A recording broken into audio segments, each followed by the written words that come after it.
Hey, this is Brian Figure. What I have here is the Dragonball Evolve Frieza 4th form action figure, and it is made from Bandai Namco. And yeah, it's got a whole bunch of labels all over on the back and just a picture of Frieza. So not very exciting. It's more exciting in the front. The packaging is pretty interesting. I just wanted to show you what it looks like, the packaging. I never bought this line before, so I was going to cancel it. I got it pre-ordered on Entertainment Earth, but I didn't know until later that this was supposed to be like a 5-inch scale type of action figure. So that's incredibly small for my taste. So I was like, oh man, that's too small. So I went back to Entertainment Earth, and I was gonna cancel it, but it was already on its way to my house, and so now it's here. It does look very nice. That's why I got it pre-ordered. Like the joints and the sculpt work look wonderful. It just looks really nice already. So without further ado, let's get him out of the package and see what it's like. Okay, so now I have it out of the package, and I have to put this together. Just pop it on like that, and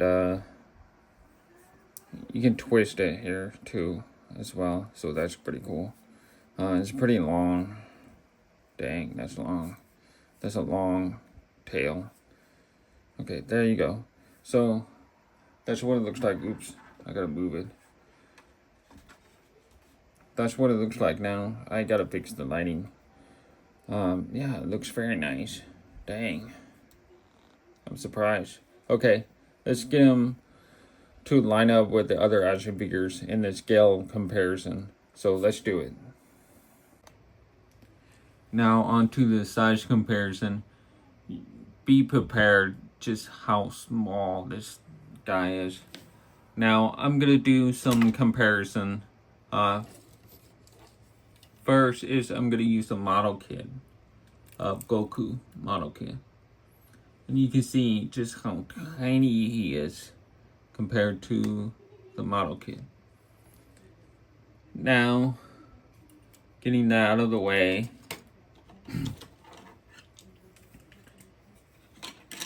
gotta compare him to the superpowers. Superman, which that is still smaller than the superpowers Superman. Imagine that. Really tiny. And then there's this little guy, which is even smaller than Frieza. And it is a McDonald's toy of Superbugs. And then let's do another comparison of a smaller scale figure. I think this guy, let me move this out of the way. I think this guy scales a little bit better. Maybe. But his head is so small compared to his. So it's kind of disproportionate. I think this is the most proportionate compared to this. But anyway, yeah, it's like its own scale basically. And then let's compare it, which is really pointless, but let's just do it. Let's compare it to Mafex Batman. You can see how small that Frieza is.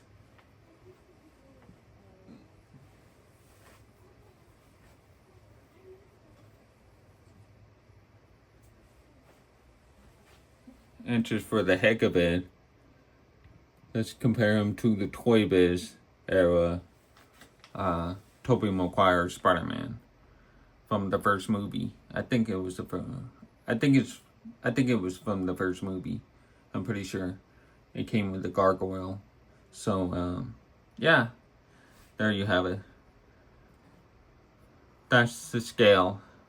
That's why I was going to cancel it, but it was too late, and it was already shipping to my house, so nothing I could do about it. And just for the heck of it, let's compare them to the Superman figures, which are way too big compared to this guy. What a tiny little figure. Now let's do some articulation. Starting with the head. He looks up. That's it. He's not really looking up. If I push it, it just popped the head off. So what's happening here is it does not have a separate piece of a double ball peg. It's not, I mean, even if it's just a single ball peg, it doesn't even move. You can't, I mean, it's just one piece. So you can see the hole in there, the socket. And so I try to move it up, but I just can't. He is always slouching.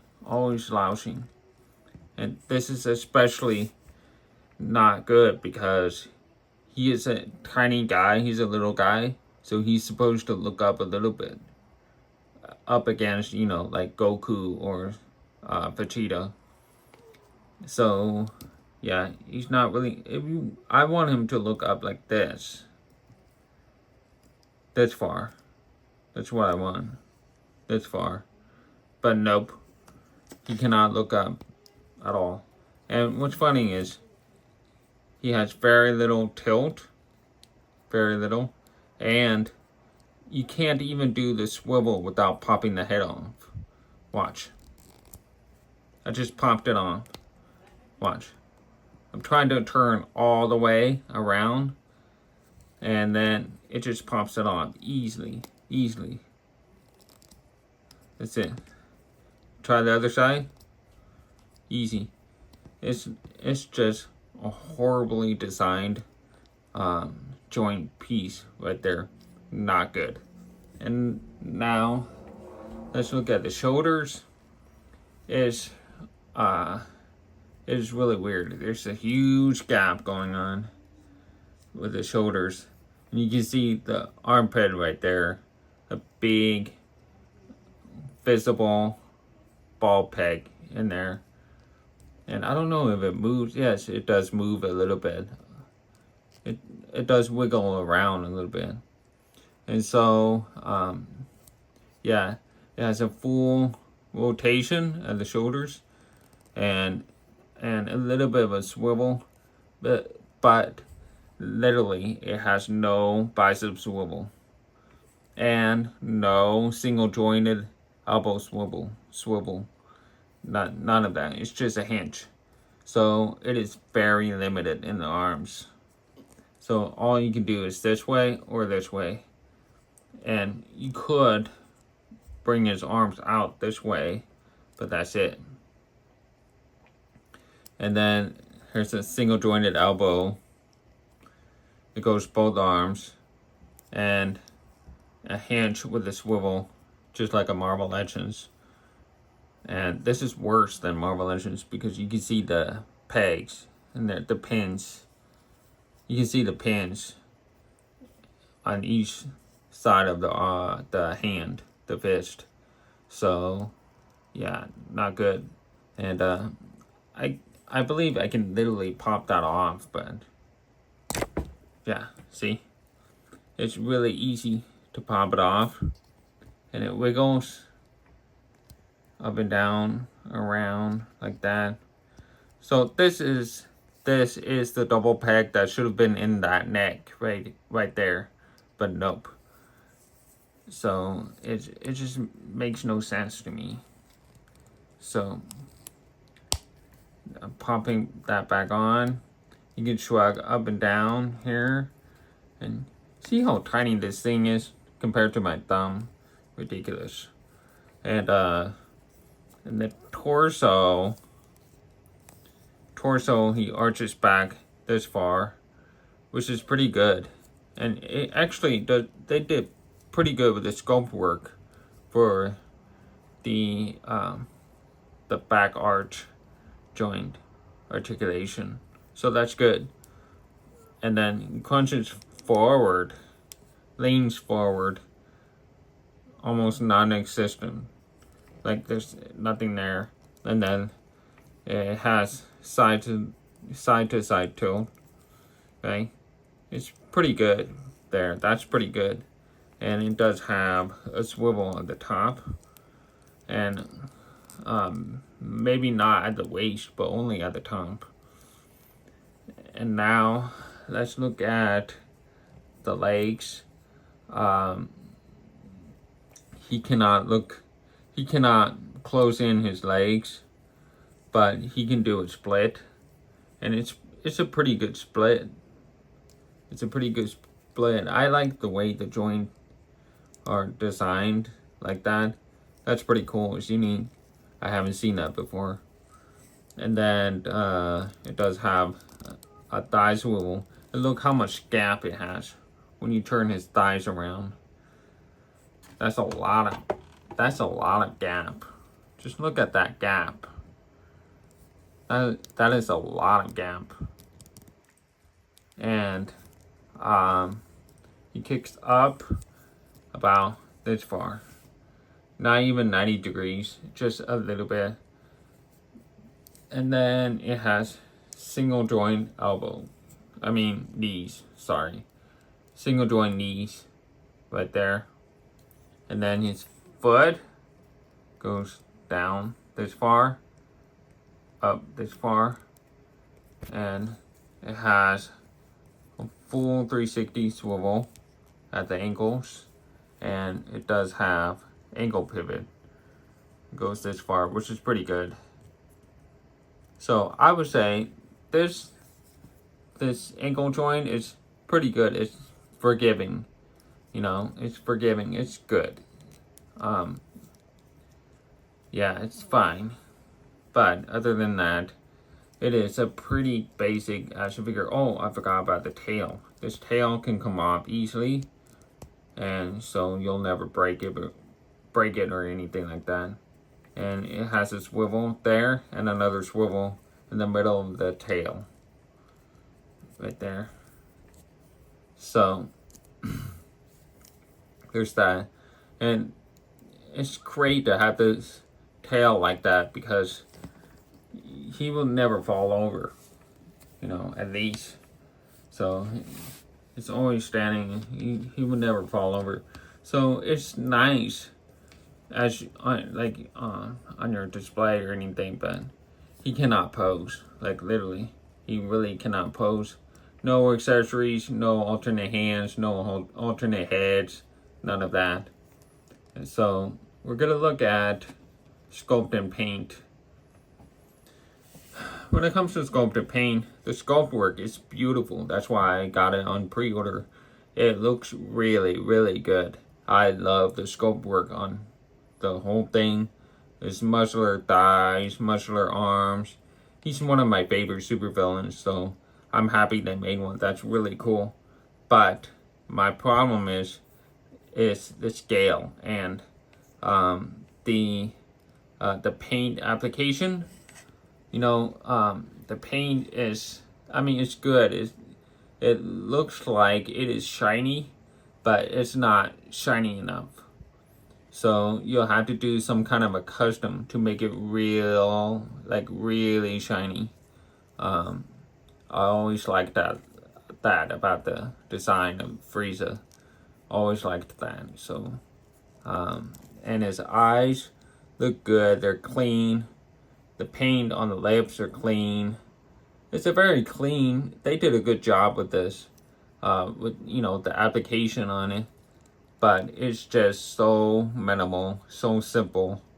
But I can't give them negative points just for having really clean looking paint job on it. You know what I mean?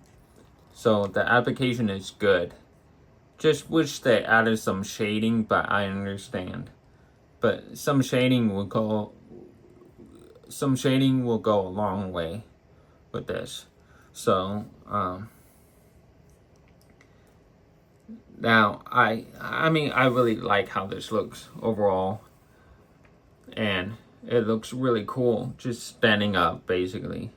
So, yeah, that's about it. Oh yeah, it's missing the fingernail paint. I mean, his fingernails, toenails, his fingernails as well as his toenails, they need to be painted black. I remember he had black toenails and fingernails. So, yeah, and see how easily it falls off. So, yeah, that sucks. So anyway, yeah, that's about it. Some shading can go a long way, for sure, for sure. Let's do some poses, in my opinion. I think this is the worst action figure I have ever reviewed this year so far. The articulation on this thing is almost non-existent, and might as well just buy a statue at this point. It's just useless. You cannot do anything with this guy. This figure cannot pose at all, at all. He can't look up, he can't look down, he can't turn side to side, he can't turn his head to the left or right. It's just such a useless figure, and the arms are terrible. Um, it looks nice, just standing straight up. Basically, just buy a statue, you know. For $20, this is a complete ripoff. It comes with nothing, nothing. Like if I were to rate this, it would be 2 out of 10. I only gave it 2 points because it looks nice standing up, and paint application is clean enough. That's it. Again, don't buy this figure. Do not buy it unless you collect all the Dragon Ball Evolve action figures and you're a completist. Then yeah, you might as well just get this one as well. That's all I can say. Thank you for watching. Hope I see you again soon. Take care.